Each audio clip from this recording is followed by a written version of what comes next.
Your life is already talking to you.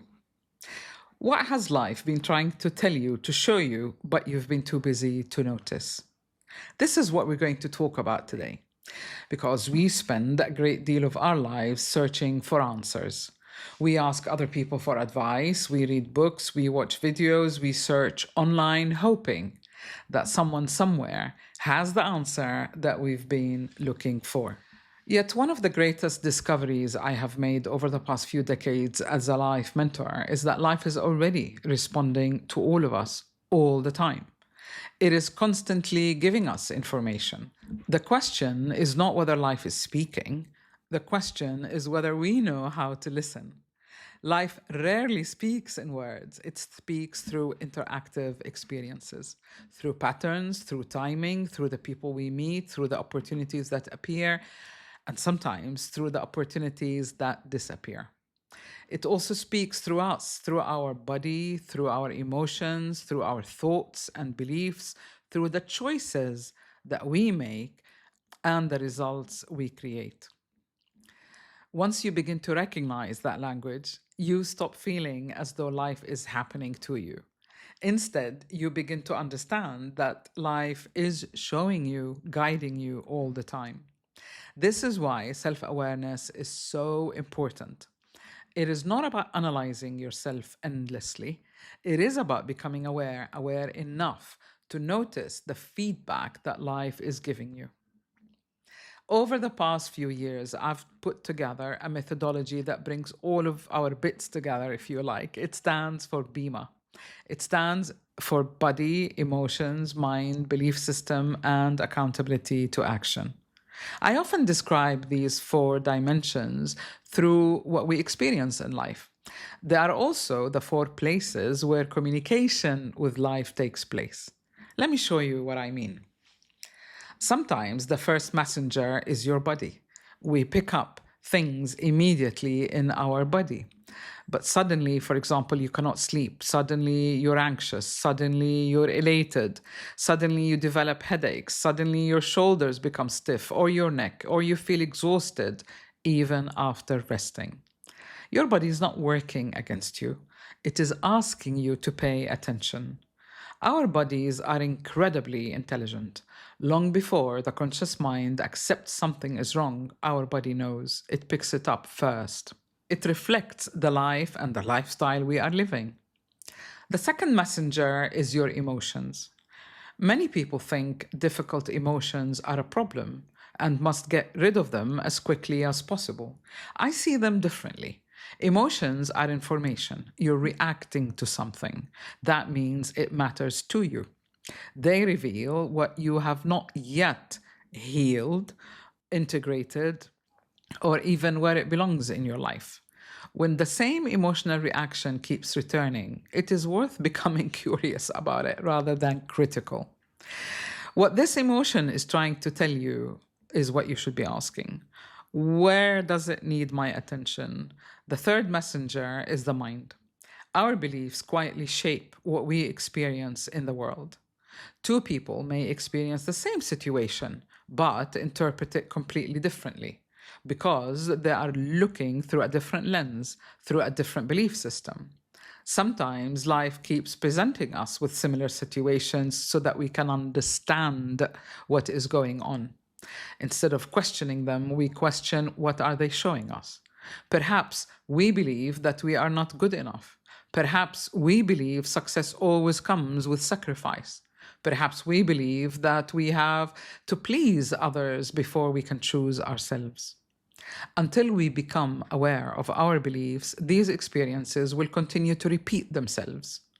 And the final part of BEMA is accountability to action. Life also speaks through the result or the outcome. If we continue making the same choices, we're likely to get the same outcome. That is not punishment, it is feedback. Every result tells a story about the choices that we've created as we go through these four dimensions of change. Sometimes we need new skill. Sometimes we simply need the courage to choose differently. When we become accountable, life begins to change because it becomes an interactive experience that we're participating in. One of the ways that communication gets lost is through repetition. Have you ever noticed that the same type of relationship, for example, keeps appearing? The same challenges follow you whatever job you choose or partner you choose. Or you find yourself asking the same questions over the years. This is rarely a coincidence. Patterns are invitations to become more aware. Until we understand what a pattern is teaching us, it will keep repeating itself. This is the one reason I've been always fascinated by dreams. Over the years, I've worked with dreams because I see them as a different type of language of life. Dreams don't predict the future as many people imagine. Well, not only predict the future as many people might imagine, often they reveal our subconscious language, what is beneath our conscious awareness. They highlight fears we have not acknowledged, possibilities we have overlooked or yearned for, or parts of ourselves that are asking to be recognized. When we begin to work with our dreams instead of dismissing them, we discover that our unconscious mind has been trying to help us all along because your brain is always working. Even when you're asleep, it's trying to find answers. Life also speaks through rhythm and through symbols. Very often, these symbols may appear in our dream. Very often, they may appear as repeated numbers or repeated signs that you keep seeing or noticing, or they keep popping up, if you like, as you get along with your day. You may read a sentence that seems the answer to a question you've been asking yourself. I'm not suggesting that every coincidence has the same meaning. What matters is not the symbol itself. What matters is your relationship to your environment. Are you aware of other things that exist in your view? What do these signs awaken within you? What do you notice when you notice them? What conversations do you begin to have inside your mind? Nature also reminds us that it has its own rhythm. We live in cycles. We grow, we pause, we begin again.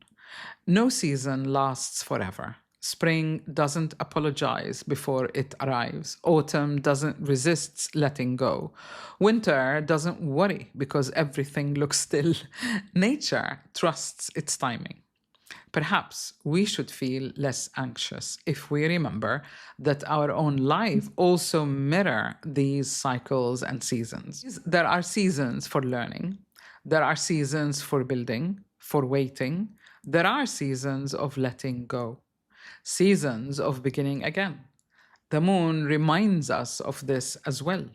Every month it changes, it expands, it retreats, it disappears before it appears in view again. Yet we never assume that it has stopped existing because we cannot see it. Sometimes our own progress is like that. Just because we cannot see immediate results doesn't mean that nothing is happening. Some of the most important changes take place beneath the surface. One of the hardest messages life gives us is through closed doors. Most of us have experienced moments when something we desperately wanted simply did not happen. A relationship ended, a job disappeared, a plan fell through. At times, it often feels like failure. Looking back, though, I can tell you it is not rejection nor failure. Not because life was punishing you, but because you have outgrown something that you're no longer aligned with, but you didn't notice. Very often, clarity arrives after the experience, not before. That is why trust becomes so important. Not blind optimism, not pretending everything happens for a reason, but trusting that even the difficult experiences can teach us something valuable because we are willing to reflect on them. Awareness changes the questions we ask. Instead of asking, why is this happening to me? We begin to ask, what is it showing me? Instead of asking, how can I make this stop? We can ask, what is it that I'm not learning from this? Those are very different conversations. And very often they lead us to very different lives. The more aware we become, the less need we have to repeat a lesson. We notice sooner, we adjust sooner, we grow sooner, or become wiser sooner. The more life continues speaking to us, the better listeners we become. That is why self awareness is very important. It is not about becoming someone else or changing who you are, it is about learning to understand yourself more deeply. Because when you understand yourself, you begin to understand your life differently. So let me leave you with this question. We started with what life is trying to show you, but you've been too busy to notice. Perhaps the answer is already there, not somewhere outside of you, but quietly waiting within your own experience. Thank you for being with me today. If this conversation resonated and you'd like to explore more ideas, please subscribe to this channel. Also, check out my Unbox a Brighter Future course. It introduces you to the foundation of BEMA and how you can develop it further. It's a video course that you can take at your own pace and follow through, and also there are live interactive sessions, recordings that you can watch and learn even further. Take care, and I'll see you next week.